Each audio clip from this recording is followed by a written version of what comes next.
Let me greet the church this morning. Let me first thank this trio that has just sung. They seem to have read the message this morning. Because it is along that thirst and hunger.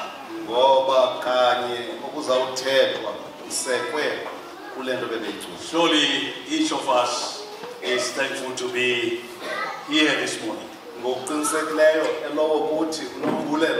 We are grateful that we have survived 2016. And we are here in 2017. Many who wanted to be here to be with us today are not here. They are resting today in their graves. They are not there because they did worse things than we've done. We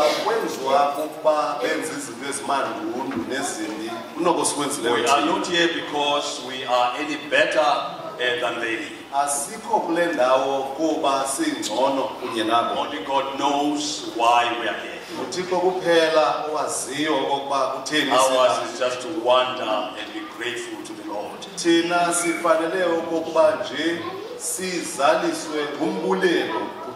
As I have been thinking about this hour, so many ideas came to mind. When I thought that I had the message, I finally have something to say to you. Then questions arose. Why do you want to preach this message? What is it that you expect that you hear us to do after we have finished preaching? When I couldn't answer those questions, I went back to the drawing board. Lord, give me a message. Give me a message. Father, give me something to say. Now this painful effort continued till I reached what I am about to speak about this morning. I'm with you in the book of Psalms. We go back to the passage that we read earlier on. Psalm 23. The Lord is my shepherd. I shall not be in want. He makes me lie down in green pastures. He leads me beside the quiet waters. He restores my soul. He guides me in paths of righteousness for his name's sake. Even though I walk in the valley of the shadow of death, I will fear no evil, for you are with me. Your rod and your staff, they comfort me. You prepare a table before me in the presence of my enemies. You anoint my head with oil. My cup overflows. Surely goodness and love will follow me all the days of my life. And I'll dwell in the house of the Lord forever. No doubt, there are few sounds that have attracted Bible lovers as Psalm 23. Songs have been composed on this psalm. Poems have been written about this psalm. Sermons have been preached about this psalm to comfort the sorrowing hearts, strengthening those who doubt the Father's love, and bring back the wayward sinners There is no psalm that is declared to humanity that God is indeed the provider, is the provider. He is the protector. He is the redeemer. As Psalm 23. And God will continue to be till the end. It is no wonder that the psalm has been termed the pearl of the Psalms. Somebody said that it is the nightingale. You see, this great psalm is associated with David. And in fact, the title that you find in your Bibles will also say this is a Psalm of David. Indeed, while this association may mean the psalm written about David, the psalm written for David, the psalm written to David, but all indications in the psalm suggest that it was written by David himself. Now this psalm is broken into two analogies. Verse 1, 2, 3, and 4 present the father as a shepherd for the flock. And when you come to verse 5 and 6, those portray him as a host, as entertaining his guests. Now, while these may present two roles of God, but they emphasize the same thing. And that is God's care for his own. Now in these 6 verses, the singer of Israel sees God as a provider, as a protector, as a redeemer. All of these are embedded in this psalm. Indeed, he's a provider. He's a shepherd that causes his flock to lie down in green pastures. Our Father delights to see his own looking up to him for their sustenance. Yes, saints, do not worry what you eat. Do not worry what you drink. Do not worry what you dress. For the Heavenly Father knows that you need those things. Referring to those who know him not, our Father says, you rise early and stay up late, toiling for food. God gives to his own while they are still in bed. The Holy One of Israel does not lead his flock to a parched land, but he finds them green pastures. At a time when many of your neighbors walk about in the streets joblessly, you have a job.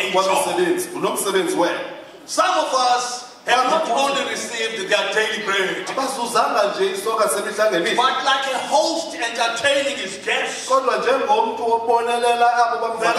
has prepared a table before them. He has covered all their needs. They are feasting every day.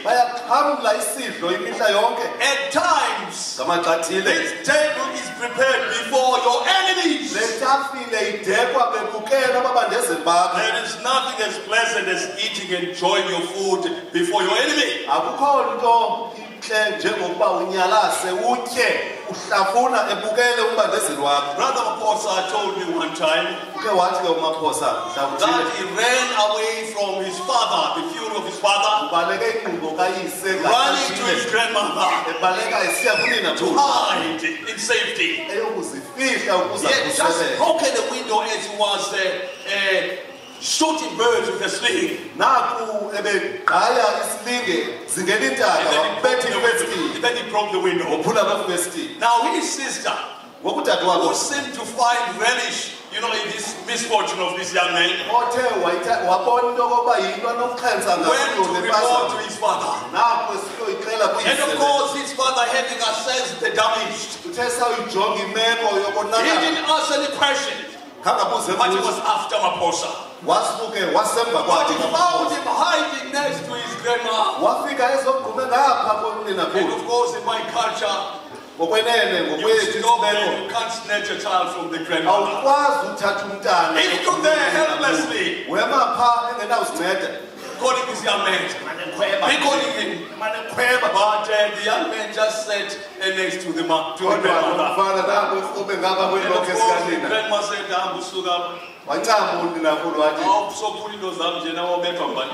now we used to do the same thing and I used not to hide And then she reached out for peanuts naku ke lo mfana nqaku amankinati that were in a possession ebepha kuye and gave to Maposa. anike ke And uMaphosa Maposa chewed these peanuts. qalise lo mfo While his afuna father stood there, eme apho fuming, enomsiki but he couldn't do anything. kodwa noyenza And Maposa chewed bothfully. qalise ukwambuza lo mfo esitya amantongomane.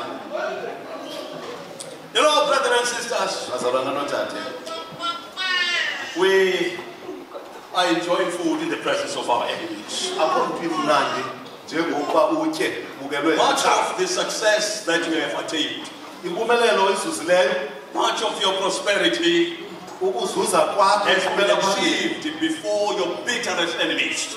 zizuzeke ezo zinto ubukele abantu Many times you abadilileyo have climbed higher and higher hambi bathe bafikela kumanqwanqwa in the phezulu eyes of those that wish you were dead. bebukelwe ngabantu ababanqwenele lokubi Now from the green pastures, kodwa kweli cala the lamadlozi shepherd leads his flock naku now to the emkhokela still water, ebakhokelela kwezo ndawo to the still waters. khokhelela Perhaps there are kubazi few things apho kwiinto that ezimbalwa satisfy the eye of a shepherd, ezithi zanelise as to see izinto his zomkhokheli flock, wegusha as to see his flock ukubona lying in umhlambi wakhe ungamaqela beside ngamaqela the still waters. ngakumanzi azolileyo Now to you and me, kum nawe ke this signifies peace le nto inentsingiselo and yempilo tranquility nokuzola that the Holy One of Israel okokuba ongcwele wants kasirayeli you to enjoy. ufuna okokuxhamle Now ulonwabo this peace comes from Him only, uyabona koluxolo luphuma kuye the kuphela one who said, okhe wathetha "I wenjenje give you my peace, ndikunika uxolo and I don't give you like the world gives." andenzi njekuba ihlabathi You lisenza see, for the world, yabona ihlabathini peace means the absence of war, uxolo kungabikho kwemfazwe the disappearance of the storm. kungabikho kwesaqhwithi But the peace of heaven kodwa uxolo lwezulu means to remain peaceful kukuba ube ngumntu in the face osemfolweni of turmoil. nangona kukho izaqhwithi It means to have calmness ukuba uzinze in the heart entliziyweni when all around you nangona konke is okusecaleni kwakho turbulent. kunesaqhwithi Perhaps the youth there that continue to play these toys in a ship that was going through a storm nam ke lo mfanyana umncinana edlala ngento yakhe illustrates this very well. ibonisa le nto kwimeko When everybody else in the ekwakho ship wonke umntu was osenqaweni running up and down in panic, wayesehle senyuke he continued to ekhwithekile play his toys asaqhubeka lo mntana wadlala until iitoys somebody asked him, de othile "My child, why are you so calm in this trouble?" into ebangela uba uzinze kukho isaqhwithi My dad is the captain of this ship. ubawo nguyoqala You know, my brothers and sisters, azalana you nodade don't need to worry. akukho mntu Our ofanele father kube is nekhala not only captain of this ship, akangokapteni but kuphela has steered this ship in time of turmoil. kodwa uqhuba le nqanawe ngamaxesha esaqhwithe nemimoya Now the singer of Zion does not operate in illusion. To think that sheep are always in green pastures and are always resting beside the quiet waters. Oh no! There is danger out there. He says there are moments of walking in the valley of death in the plains of Palestine. From time to time, sheep fell victim in the hands of robbers.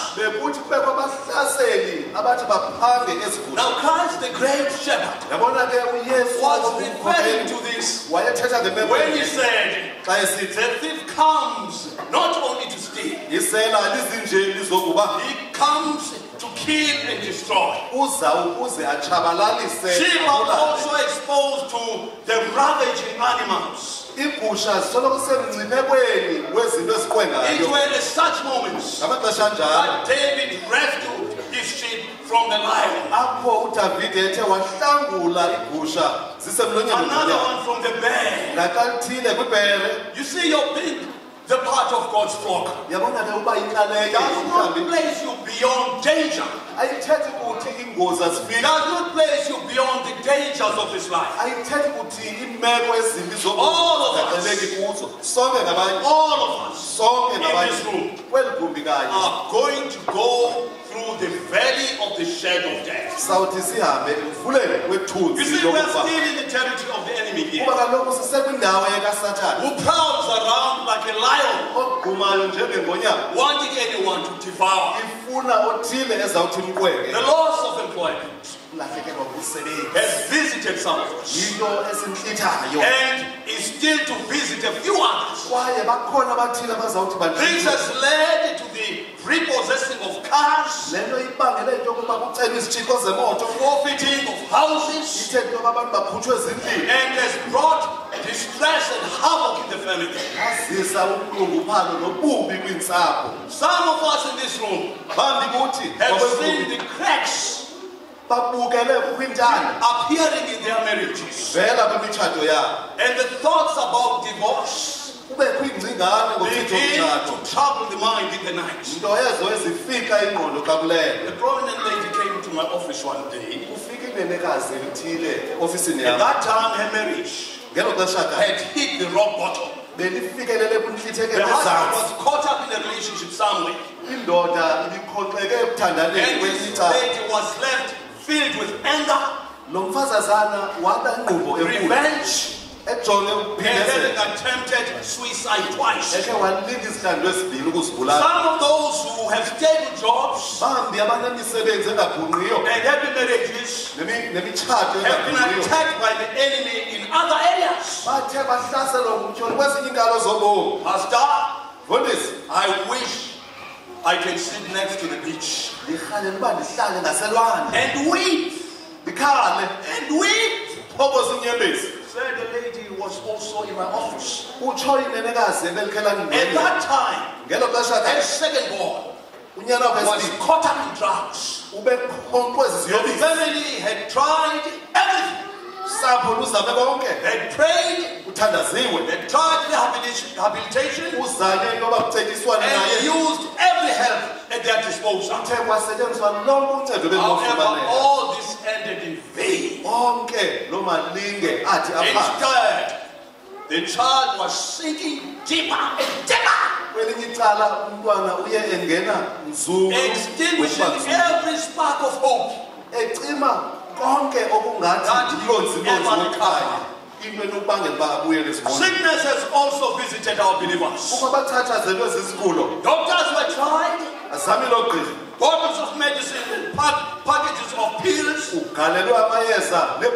filled the cupboards. Sickness moved on, defying all of these efforts.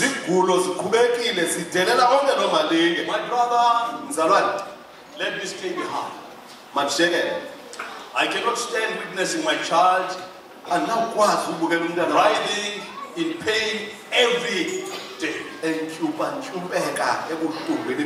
Said my sister one time, as I was begging her to accompany me to the hospital, to come and visit a child. And this girl had a sickness, a strange sickness, that eventually took her away. Some of us have been spared from the pains of unemployment. Enjoy the stable marriages. Escape the sickness. But the enemy attacked them in other areas. Several years ago, I ended at the office of cash loans in Somerset West. This was after I'd been visiting my postbox at Helderberg College. And each time, instead of finding a check, I'll find a few rands. Sometimes an empty envelope with a slip that said, we've deducted all what you owe to the college.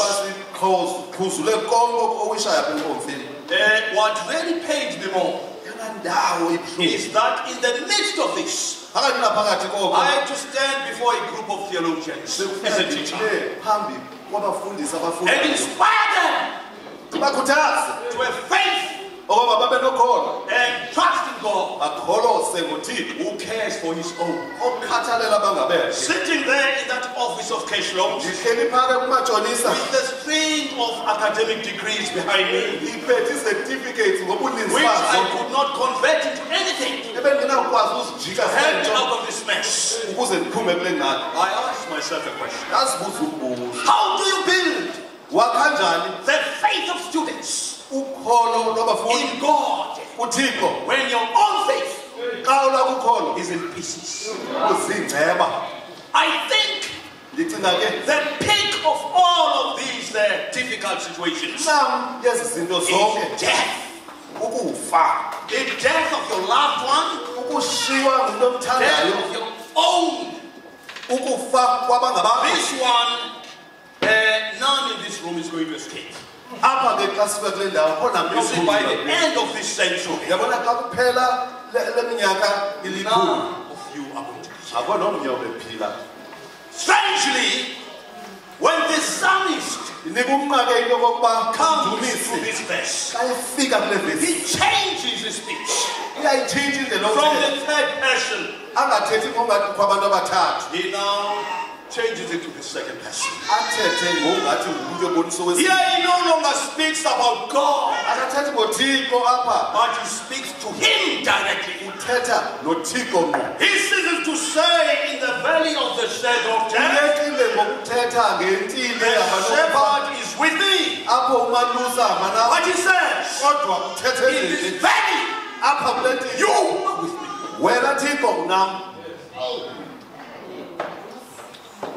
Here the shepherd presents God as being there. The relationship between them, the intimacy between him and God is closer. In the face of this scary death, he says, you are not distant. Against its harsh attack, you are with me. That's what he says.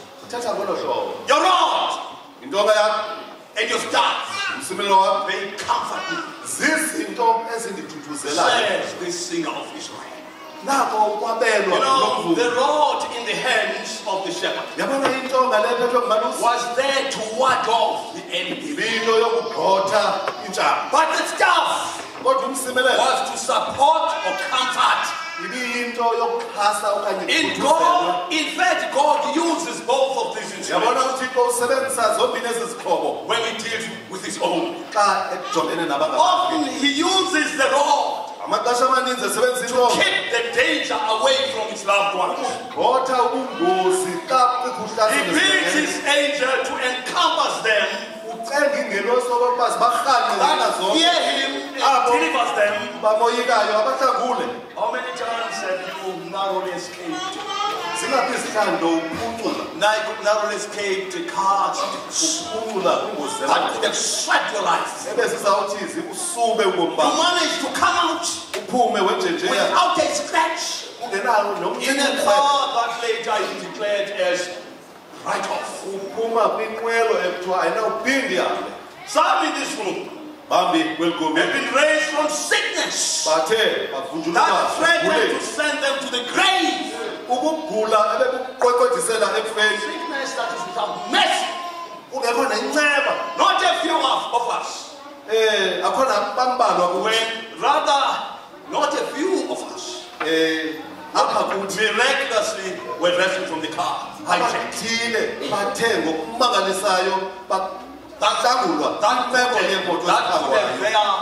That could have ended their lives. In this audience, there are women who saw themselves being snatched by the hand of God from the hands of rapists. Saints, our eyes were if they were to be opened, we would see so many dangers that await us out there in the valley of the shadow of death, from which the shepherd's rod has rescued us. If we would see that, we would be shocked. But I believe that someday eternity will reveal all of this. For now, let me say this to you. Rest in the presence of the Holy One of Israel. He is with you. He is with you in this family. The security here is tight. However, there are also times when he replaces the rock with the staff. At such moments, he allows the enemy to attack. The job that has sustained you for years, you now lose. The marriage that has stood firm against so many storms in the past now begins to show cracks. One of your children in whom you have faithfully instilled goodness and moral values takes to drinking, going to drugs, leaving you with doubts if God really cares. Sickness and death leaving the family in sackcloth. Even at this dark hour, in this shadow of death, the psalmist confesses, you are with me. In fact, you are closer than the death itself. Your staff supports me. Your staff comforts me. In 1855, Nicholas Reed, his brother volunteered to be with him and to spend the night with him in jail. Ridley declined. He said, I want to sleep quiet. I want to rest in the arms of God. Who cares about me? Even in the valley of the shadow of death, he will be with me. It seems that this singer of Israel has reached the peak of this song. As he now portrays the shepherd, restoring his soul, and guiding him in the paths of righteousness. Here, he deals with the issues of salvation. You see, the leading of the sheep down in the green pasture and resting them by the quiet waters. All of those things have to do with their well-being in this life. even being with them in the valley of the shadow of death, seems to be a matter of protection in this life. But the bringing back of the sheep from perishing and guided in the paths of righteousness seems to raise us now to a higher level. We are talking here about redemption. Indeed, there were times in the fields where the sheep would wander away from the flock. While it might know that it was lost, but it didn't know how to come back home. Instead of finding its way home, it would be caught up in the thickets and thus become the victim of wolves and other ravaging animals. Now, hearing this danger, the shepherd would lead the sheep that way in safety and brave the night. That was full of danger. Climb the mountain, going down the precipice in search for this lost animal. He would never tire until he brought it home. You see, as sinners, my brothers and sisters, we've all gone astray. Each of us has turned to his own way. God, through his grace, through his love, took the initiative to search for us. The good shepherd left the 99 that were in safety and went to look for us. You see, this is what makes the difference between the Christian movement, the Christian religion, and the religions of the world.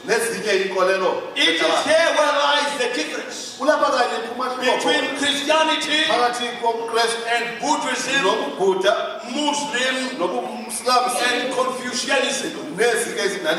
In these religions, it is a sheep that must find its way home. In Christianity, it is the shepherd that goes out to find the sheep and bring it home. In these religions, a sinner must walk in burning coals, trample nails, and do everything to torture himself to find his way home. But in Christianity, it is the Savior that was tortured and went through pain in order to bring the sinners back home. What a Savior. The psalmist here says that the shepherd does not only restore my soul and bring me back home, but he guards my feet in paths of righteousness. The Savior does not save us from sin and leave us in sin. Salvation leads a sinner to walk in the paths of righteousness. His life must produce good fruits. For the grace of God that brings salvation has appeared to all men. It teaches us to say no to sin, no to worldly passions, and live self-control, upright and godly lives in this present age. That's what salvation does. Paul said those words to Titus. Says we have not come to play church here. We have not come to play church here. A lady who was in my counseling sessions finished the course Then of course she got married. And she shared with me the plans of moving from where she was to the place where her husband was. But the hitch was to approach someone who would facilitate this transfer.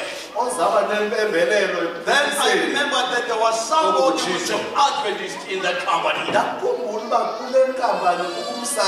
a boss. Then I said to her, let's talk to Mr. So-and-so. And who is going to help us in this? She looked at me and remained silent for a while. As if she pitied my ignorance.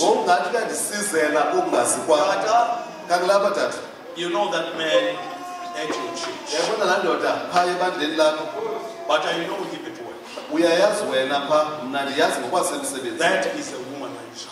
I can it. It is the shepherd that guides the sheep in the paths of righteousness. Now the Hebrew word that has been translated as path, it also means a second.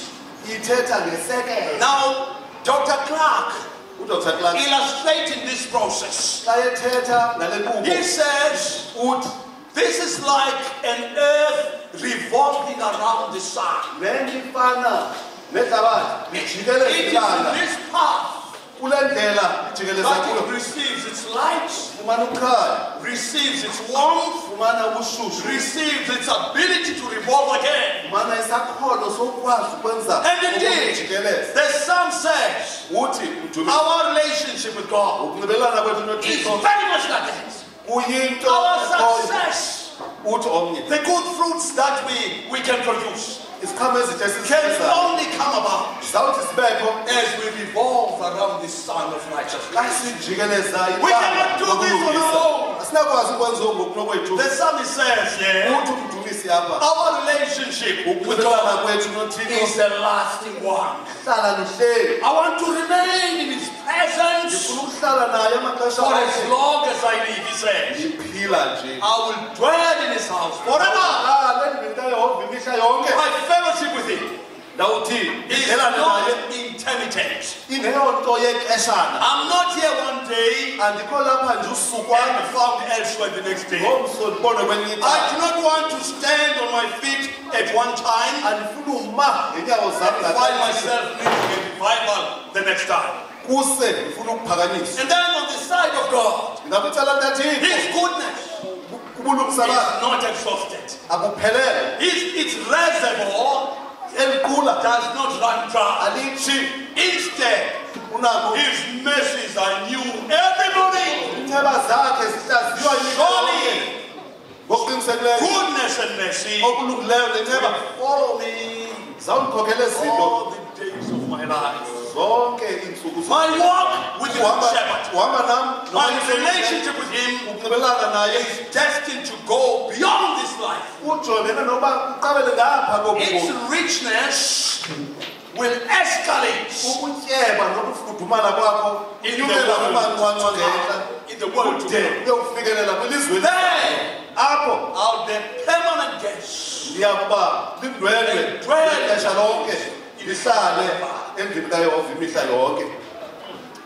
As we close this meeting, I urge you to form a strong friendship with the Great Shepherd. And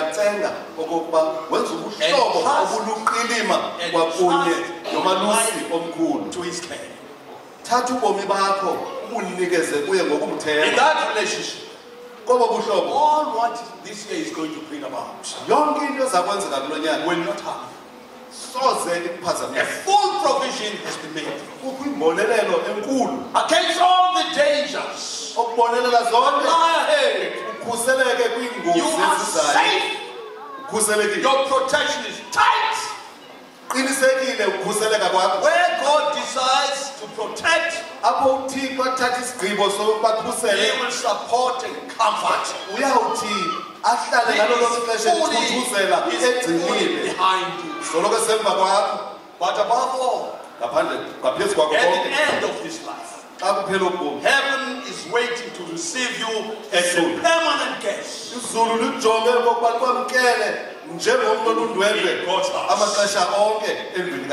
this is your desire, why don't you stand with me as you close this?